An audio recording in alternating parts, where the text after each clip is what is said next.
আজ আপনার জন্য অনিশ দেবের লেখা হঠাৎ বজ্রপাত। শুরু হচ্ছে অনিশ দেবের লেখা হঠাৎ বজ্রপাত। এখন আমি আপনাদের যে খুনটার কথা বলবো সেটা কিন্তু যথেষ্ট চাতুর্যপূর্ণ। সাধারণ হত্যাকারীরা খুনের পেছনে টাকা খরচ করে, কিন্তু বুদ্ধি খরচ করে না। ছোটবেলা থেকে স্কুলের মাস্টার মশাইরা আমার মেধা লক্ষ্য করেছিলেন। সেই মেধা আমি লক্ষ্য করেছি আমার একমাত্র মেয়ে রাখির মধ্যেও। ক্লাস 4-এ পড়লে কি হবে, সবাই ওর বুদ্ধির প্রশংসায় পঞ্চমুখ। তবে ওর মা, আমার ওয়াইফ সবিতা কিন্তু মোটেই সুবিধের নয়। যদি এরকম বউ কারো থেকে থাকে তবে একমাত্র তিনিই বুঝতে পারবেন। মোট কথা, ওরকম বউকে খুন করতেও কারো বাধে না, অন্তত আমার নয়। সত্যি আশ্চর্য ধাতুতে গড়া সবিতা। দিনরাত পার্টি ফুর্তি আর কসমেটিক্সের পেছনে লেগে আছে। তার সঙ্গে 12 জোড়া চটি, 58খানা শাড়ি, আংটি, ঘড়ি, উইগ ইত্যাদির ঠেলায় আমার প্রাণ বর্তমানে গলার কাছে। আমি মাঝে মাঝে চোখে অন্ধকার দেখি। পরে ভেবে দেখেছি অফিসের ক্যাশ ভাঙার চেয়ে বউকে খুন করা অনেক সহজ। আমার বাড়ির বাগানে পেছন দিকে একটা বড় পিপুল গাছ আছে। তার গুড়িটা ফাঁপা চোঙ্গার মতো। মাটি থেকে প্রায় 8 ফুট উঁচুতে গুড়িটা একটা মাঝারি সাইজের ফোকর আছে। গুড়ির ভেতরটা বাইরের জমি থেকেও প্রায় 2 ফুট নিচু। ভাবলাম এই গাছটাকেই সুন্দরভাবে কাজে লাগানো যেতে পারে। আনুষঙ্গিক সমস্ত কাজ সেরে নেওয়ার পর পুরোপুরি তৈরি হয়ে একটা দিন ঠিক করলাম। সবিতাকে বললাম, চলো আজ দুজনে একটা সিনেমা দেখে আসি। ও কিন্তু মুখ বেঁকিয়ে জবাব দিল, একদিন পর একই খেয়াল। কথাটা বলে ও লিপস্টিক নিয়ে ব্যস্ত হয়ে পড়ল। আমি জোর জবরদস্তি করে ওকে রাজি করালাম। তখন ঘড়িতে 7:30 বাজে। রাখিকে এসব কিছু না জানিয়ে বোঝালাম, তোর মা একটু পরে রাত 8টার ট্রেনে একজন বন্ধুর সঙ্গে শিলং বেড়াতে যাবে।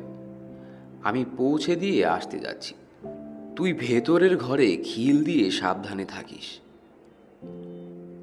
শিলং বলার অনেক কারণ ছিল। প্রথমত, সবিতার অসংখ্য বন্ধুদের মধ্যে একজন ইন্দ্রজিৎ দস্তিদার শিলং যাবে সেদিনই রাতের ট্রেনে। আর দ্বিতীয়ত, এটা জানতে পেরে আমিও ওই একই ট্রেনে একটা বার্থের রিজার্ভেশন টিকিট কেটে নিয়েছি। আমাদের এলাকাটা তেমন জনবহুল নয়, তাই রক্ষে রাখিকে মনোযোগ দিয়ে পড়াশোনা করতে বলে দরজাটা বন্ধ করে বাইরের ঘরে এলাম। এই ঘরটাই সবিতার। ওর বন্ধুবান্ধবদের অভ্যর্থনার সুবিধের জন্যে ও এই বাইরের ঘরটাই থাকার জন্যে বেছে নিয়েছিল। ঘরে আলমারি, আলনা, টেবিল, চেয়ার, ড্রেসিং টেবিল ইত্যাদি সাজানো, সবই সবিতার প্রয়োজনীয় আসবাবপত্র। সবিতা আয়নার সামনে দাঁড়িয়ে শাড়িটা ঘুরিয়ে ফিরে দেখছিল। আমি দরজাটা ভেজিয়ে দিয়ে ওর ঠিক পেছনে গিয়ে দাঁড়ালাম। ওকে বললাম, তোমার জন্য একটা নেকলেস এনেছি। আমার দুহাত তখন আমার পেছনে। সবিতা নেকলেসের কথায় একেবারে লাফিয়ে উঠল। আনন্দে 2-1বার ডার্লিং পর্যন্ত বলে ফেলল। আমি ওকে বললাম, চোখ বোঝো, পরিয়ে দিচ্ছি। ও গয়নার নামে সরল মনে চোখ বন্ধ করল। আমি শক্ত দড়িটা ওর গলায় পেঁচিয়ে টেনে ধরলাম। আয়না দিয়ে দেখলাম ওর চোখ ঠিকরে বেরিয়ে উঠল। আপ্রাণ চেষ্টা করলো দড়িটা ছাড়ানোর, পারল না। ওর দেহটা ধপ করে মাটিতে পড়ে যেতে আমি উত্তেজিত হয়ে পড়লাম। একটা অজানা ভয় আমাকে ঘিরে ধরল। নিজেকে শক্ত করে এবার মূল নাটকের প্রধান অংশে হাত দিলাম। তাড়াতাড়ি ওর দেহটা টেনে নিয়ে গেলাম বাগানে পাশের দরজা দিয়ে। তারপর গ্যারেজ থেকে গাড়ি বের করলাম। সবিতার দেহটাকে খাড়া করে পাশে বসিয়ে স্টিয়ারিং ধরলাম। গাড়ি স্টার্ট করার আগে ওর চোখে একটা সানগ্লাস বসিয়ে দিলাম। যাতে মৃত বলে বোঝা না যায়। আর ওকে বাঁ হাতে শক্ত করে জড়িয়ে ধরলাম, যাতে দেহটা টলে না পড়ে যায়। সদর দরজা পার হয়ে আমি গাড়ি থেকে নামলাম। সদর দরজায় তালা দিয়ে আবার ফিরে এসে গাড়িতে বসলাম। মৃতদেহটাকে যতটা সম্ভব স্বাভাবিকভাবে বসিয়ে গাড়ি স্টার্ট দিলাম। এইভাবে রেল স্টেশন পর্যন্ত গেলাম। সেখানে একটা নির্জন জায়গা দেখে গাড়ি দাঁড় করালাম। তারপর কায়দা করে সবিতার বডিটাকে সিটের নিচে ঠেলে দিলাম। সবশেষে গাড়ি চালালাম বাড়ির দিকে। বাড়ির সদর দরজায় পৌঁছে দরজা খুললাম। তারপর গাড়ি গ্যারেজে তুললাম। সবিতার বডিটা টেনে বের করলাম। ওর চোখ থেকে সানগ্লাসটা খুলে নিয়ে পকেটে ভরলাম।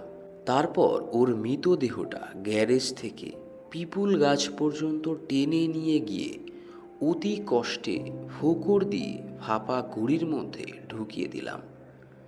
বাগানের যত জঞ্জাল, গুঁড়ো মাটি সব নিয়ে এসে ঢাললাম ওই গুড়ির ভেতরে। একটু পরে চুপি চুপি ফিরে এসে চাবি দিয়ে দরজা খুলে টুক করে বসবার ঘরে ঢুকে পড়লাম। তারপর বাথরুমে গিয়ে দরজা বন্ধ করলাম। হাত পা ধোয়ার পর চেঁচিয়ে রাখিকে ডাকলাম, এটা বোঝাতে যে গ্যারেজে গাড়ি ঢুকিয়ে আমি সোজা এসে বাথরুমে ঢুকেছি। বললাম, আমার তোয়ালে আর সাবান দিয়ে যা। ও এসে বলল, তুমি কখন ফেলে? আমি নির্বিকার গলায় জবাব দিলাম, তা অনেকক্ষণ হলো। গাড়ির আওয়াজ শুনিসনি তুই? শরীরটা ভালো লাগছে না বলে এসেই সোজা বাথরুমে ঢুকেছি, হাত পা ধুয়ে চান করতে। ও, জবাব দিল রাখি, মা বুঝি চলে গেল? আমি কোনো রকমে জবাব দিলাম, হ্যাঁ, আমি আর স্টেশনের ভেতর পর্যন্ত যাইনি। একটু পরে ও এসে তোয়ালে আর সাবান দিয়ে গেল। এরপর কয়েকদিন ধরে হাতের ছাপ, পায়ের ছাপ প্রয়োজন মতো কাপড় দিয়ে মুছে সাফ করেছি। গাছের ফাঁপা গুড়ির ভেতরে বেশ কয়েক বোতল ফরমালিন ঢেলে দিয়েছি। সত্যি বলতে কি, এখন অনেক নিশ্চিন্তে আছি। রাখি মাঝে মাঝে জিজ্ঞেস করে, বাবা, মা কবে আসবে? আমি বলি, সে তো বলে যায়নি, তুই বল না, কোনোবার তোর মা আমাকে বা তোকে বলে কোথাও গেছে? এ কথায় ও চুপ করে থাকতো। অবশ্য অস্বীকার করতে পারবো না, বাড়িটা এখন বেশ ফাঁকা ফাঁকাই লাগে। সবিতা সবসময় সেজে গুজে টিপটপ হয়ে থাকতো। নিত্য বাইরে যেত, আসতো। বলতে গেলে গাড়িটা ওই ব্যবহার করতো সর্বক্ষণ। এইভাবে প্রায় 15 দিন যাবার পর আমি ইন্দ্রজিৎ দস্তিদারের ঠিকানা জেনে তাকে একটা চিঠি দিলাম। অবশ্যই সবিতার খবর জানতে চেয়ে, কেন সে এখনো চিঠি দেয়নি, ইত্যাদি ইত্যাদি। চিঠির শেষে রাখিও কয়েক লাইন সবিতাকে লিখেছিল। চিঠির উত্তর কি এলো আপনারা আশা করি বুঝতেই পারছেন।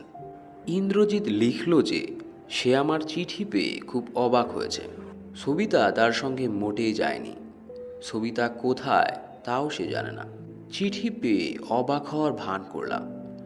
সম্ভব অসম্ভব সব জায়গাতেই সবিতার খোঁজ করলাম, কিন্তু কোথাও ওর খোঁজ পাওয়া গেল না। ইতিমধ্যে নিয়মিত ফরমালিন ঢেলে মৃতদেহটাকে ঠিকঠাক রাখার চেষ্টা করেছি, আর মন মরা হয়ে থাকার ভান করেছি। এমনকি 2-4 দিন অফিসও কামাই করে ফেলেছি। শেষে পাড়ার কয়েকজন প্রতিবেশীর অনুরোধে আমি গেলাম পুলিশে খবর দিতে। সঙ্গে কয়েকজন হিতাকাঙ্ক্ষীও গেলেন। সেখানে ডায়েরি করে ক্লান্ত পায়ে বেরিয়ে এলাম থানা থেকে। আমার এই অভিনয় চালাতে খুব একটা কষ্ট হচ্ছিল না, বরং রাখির কাছ থেকে সহানুভূতি পাওয়ার আশায় একদিন রাখিকেও না দেখার ভান করে বিছানায় উপুর হয়ে শুয়ে ফুলে ফুলে কাঁদছিলাম। রাখি এসে আমার পিঠে হাত দিল। জানি না, বোধহয় আমাকে সান্ত্বনা দেওয়ার চেষ্টা করছিল। ওইটুকু মেয়ে, কিন্তু আমার মতোই মেধা পেয়েছে। এটাও বুঝেছে যে ওর মাকে কোথাও পাওয়া যাচ্ছে না। পরদিন সকালবেলা পুলিশ এলো। বলা নিষ্প্রয়োজন যে আমি তৈরি ছিলাম, তাই এতটুকু ছটফটে ভাব প্রকাশ পেল না আমার ব্যবহারে। ওদের অভ্যর্থনা করে বাইরের ঘরে নিয়ে গিয়ে বসালাম। কিছুক্ষণ আলোচনার পর একজন অফিসার আমাকে সবিতার বিষয়ে প্রশ্ন করলেন। আমি অবিচলিত কণ্ঠে বলে গেলাম যে সবিতার কাছে শিলং যাওয়ার একটা রিজার্ভেশন টিকিট দেখেছিলাম এবং এও জানালাম যে ও আমার কাছে বলেছিল ইন্দ্রজিতের সঙ্গে শিলং যাবে। কথা সূত্রে ইন্দ্রজিতের পরিচয়, ঠিকানা ইত্যাদি বললাম এবং আমার চিঠির উত্তরে পাওয়া ওর চিঠিটাও দেখালাম। একই সঙ্গে বললাম যে আমি নিজে গাড়ি করে সবিতাকে স্টেশনে পৌঁছে দিয়েছি। ইন্সপেক্টর সবিতার ঘর সার্চ করলেন, কিন্তু দরকারি বিশেষ কিছুই পেলেন না। বোধহয় এরকম অদ্ভুত নিরুদ্দেশের কেস তিনি আগে পাননি। যাওয়ার সময় তিনি বললেন, এই অন্তর্ধান রহস্য সমাধান করার জন্যে আমি অ্যাটমস্ট চেষ্টা করব, তবে আমার মনে হয় আপনার স্ত্রী আর বেঁচে নেই। ইন্সপেক্টরের কথা বলা মাত্র আমি খুব অবাক হওয়ার ভান করে বললাম, না না অফিসার, এ কখনোই হতে পারে না, এই যে আমি চিন্তাও করতে পারছি না, ইত্যাদি ইত্যাদি। পরের সপ্তাহে ইন্সপেক্টর আবার এলেন।